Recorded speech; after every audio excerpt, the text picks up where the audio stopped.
Good day, everyone. Welcome to fourth quarter. Today we are going to have one branch of science, which is physics. Physics is the study of everyday phenomena. Scientifically speaking, physics deals with the study of matter and energy and their relationship. Its main objective is to discuss several phenomena in terms of the fundamental law or the basic laws of nature. Modern energy are the main components of the natural world and the entire universe. Maybe we are not aware, but all of the things we see every day anywhere, and even the things we don't see are all composed of matter and energy. So for today, we are going to have module number one, which is entitled Projectile. And the most essential learning competency is to describe the horizontal and vertical motions of a projectile. The expectations are the following. Number one, define uniformly accelerated motion operationally. Number two, describe uniformly accelerated motion qualitatively and quantitatively. 3.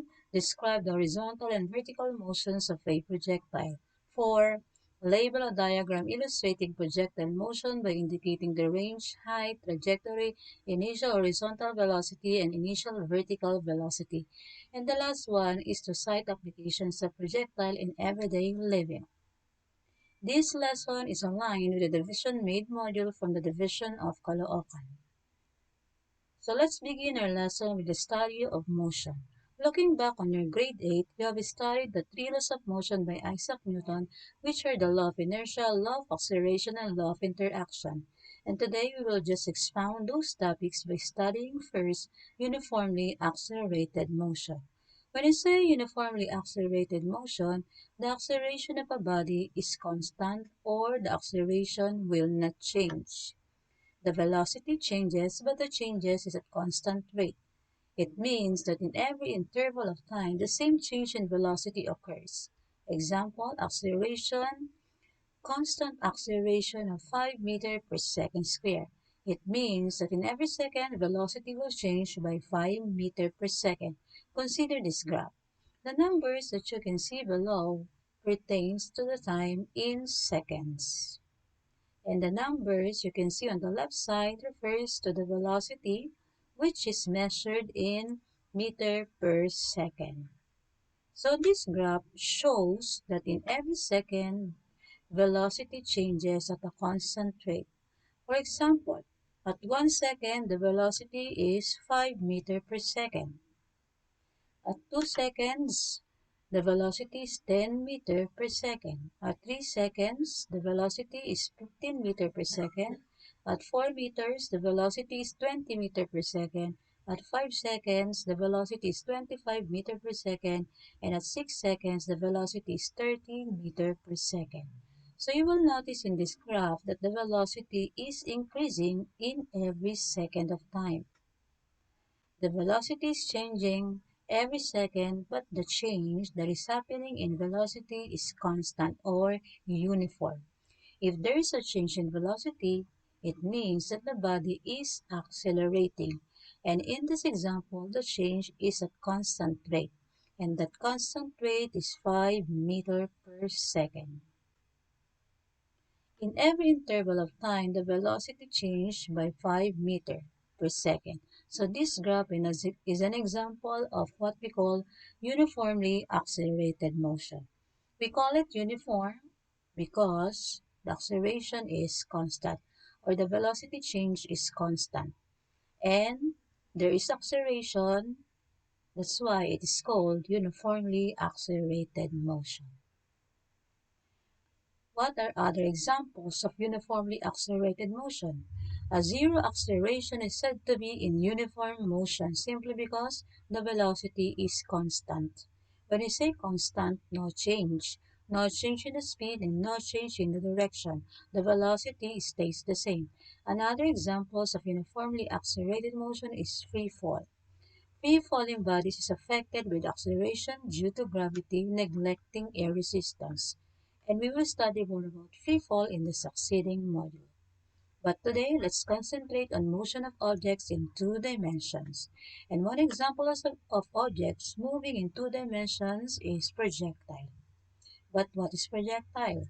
Projectile is an object or body thrown with an initial velocity and whose motion is influenced by the pull of gravity. There are three types of projectile. Type 1 projectile is an object dropped from rest, like this ball. So as you can see here, the ball is being dropped from rest. And this is one example of projectile motion. The type 2 is a body that is thrown vertically upward. With an initial velocity, the ball will go upward. And at some point, it will reach its maximum height here. And because of gravity, it will fall back to the ground. And our type 3 projectile is a body thrown upward at an angle to the horizontal. So this ball has given an initial velocity to the horizontal at an angle.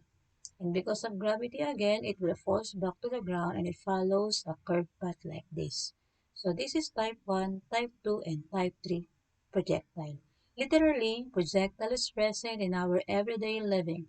Maybe you are not familiar with those real-life scenarios, but somehow you may encounter projectile in your day-to-day activities. So I will give you an example.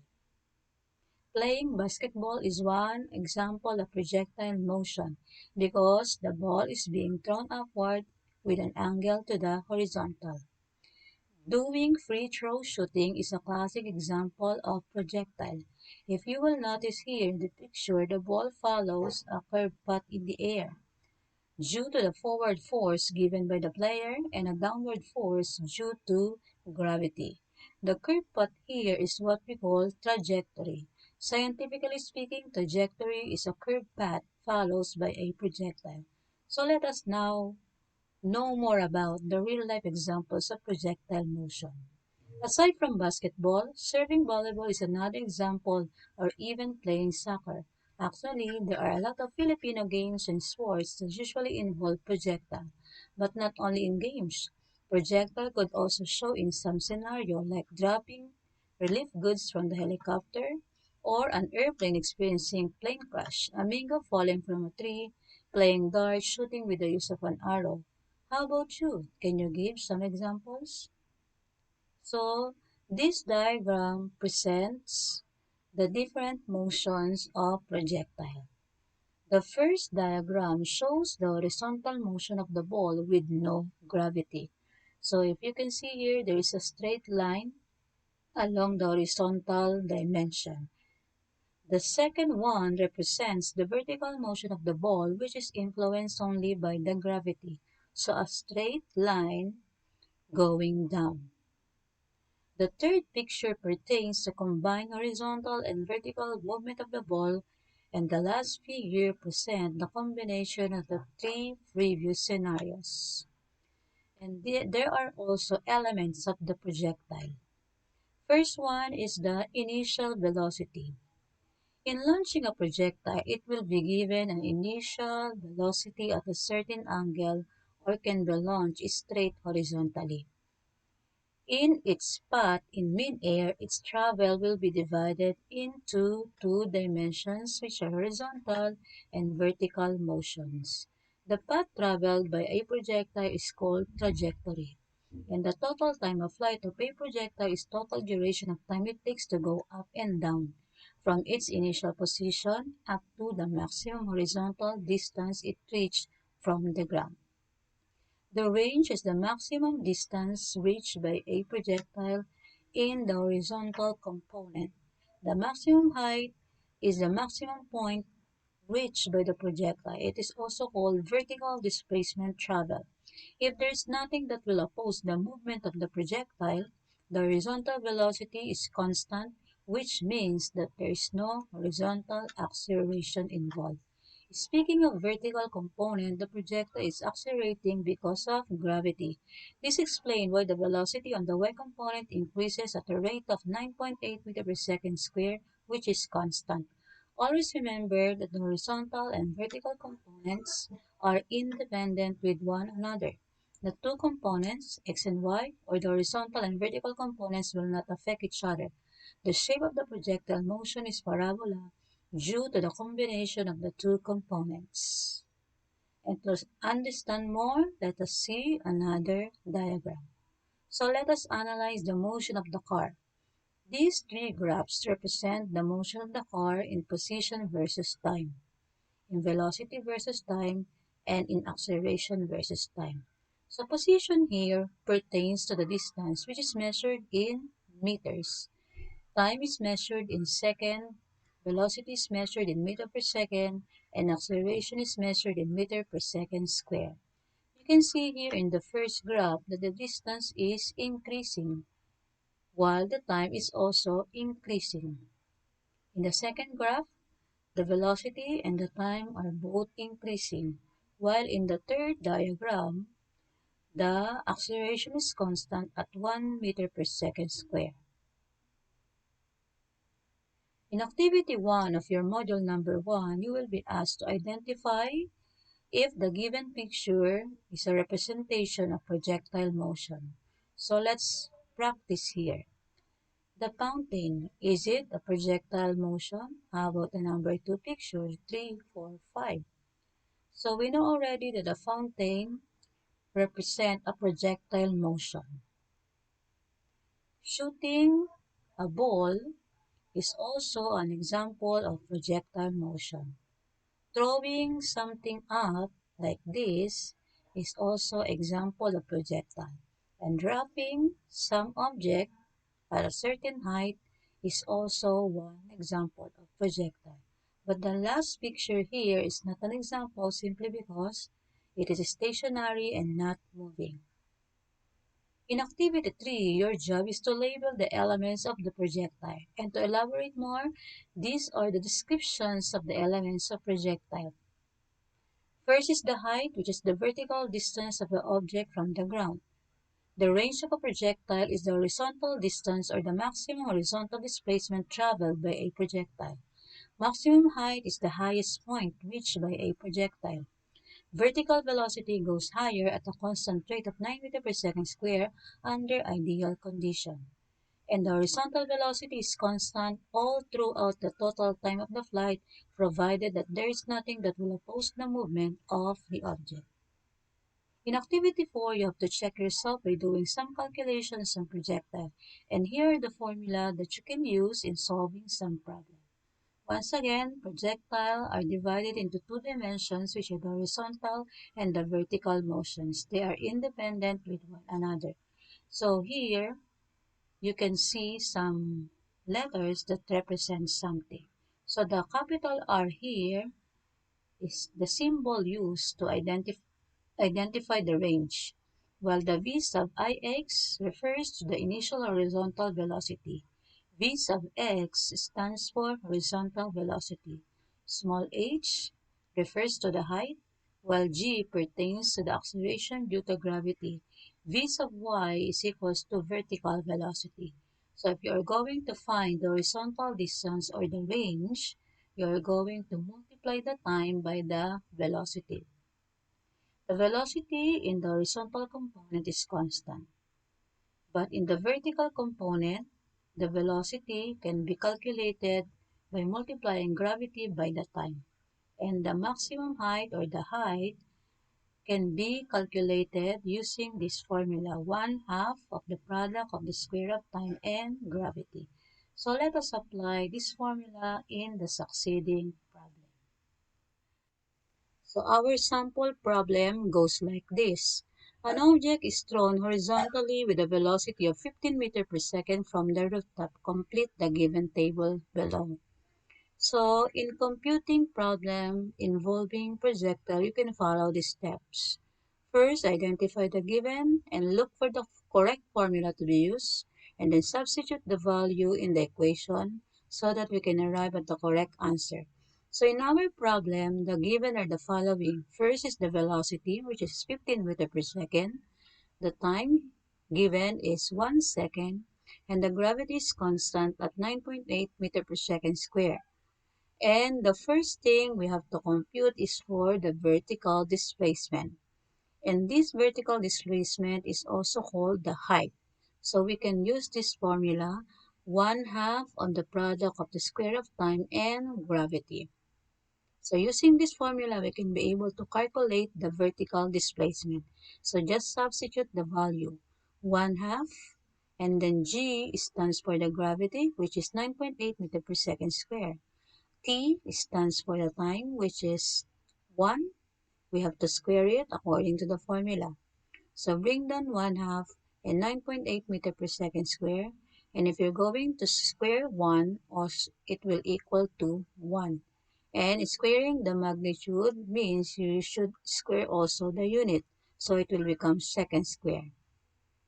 Then we can cancel second square since they are the same. So 1 half, bring it down. 9.8 times 1, of course, it is 9.8. So the remaining unit here is meters. So 9.8 divided by 2 is equals to 4.9 meters. So meaning to say the final answer is 4.9, and it refers to the vertical displacement or the height of this object. Next in line, let's compute for the horizontal displacement. Again, the given are the following. Velocity of 15 meter per second, time is 1 second, gravity is 9.8 meter per second square. So horizontal displacement, that is the range. And the formula for that is V sub Ix multiplied by the time. So the V here stands for the velocity and T refers to the time. So just substitute the value. V, or the velocity, is 15 meter per second multiplied by the time, which is 1 second. 15 times 1, of course, that is 15, but you have to cancel seconds since they are the same. So the unit remains is meters. So final answer is 15 meters, and that is also the horizontal displacement or the range. Last one to compute is the vertical velocity. Again, given velocity of 15 meter per second, time of 1 second, and the gravity, which is constant. So vertical velocity can be calculated using the formula V sub y is equals to g times time. G is the gravity and t is for the time. So just substitute the value g, 9.8 meter per second square, and the time is 1 second. So 9.8 times 1, of course, that is 9.8. You can cancel second, and the remaining unit will be meter per second. So the final answer is 9.8 meter per second. It becomes meter per second because we cancel 1 second here. So the vertical velocity is equals to 9.8 meter per second. So there you go. We have now completed the table. We have now calculated the vertical displacement, horizontal displacement, and vertical velocity of this object. So those are the steps to follow in solving a problem involving projectile. Just follow the formula and the procedures carefully so that you will arrive at the correct answer. Let's conclude our lesson for today. I hope this lesson is clear, but if ever you have some concerns or clarifications, feel free to message me and your questions will be entertained in the morning. Kindly submit your science activities on or before Friday. That's all for today. Stay safe and have a nice day.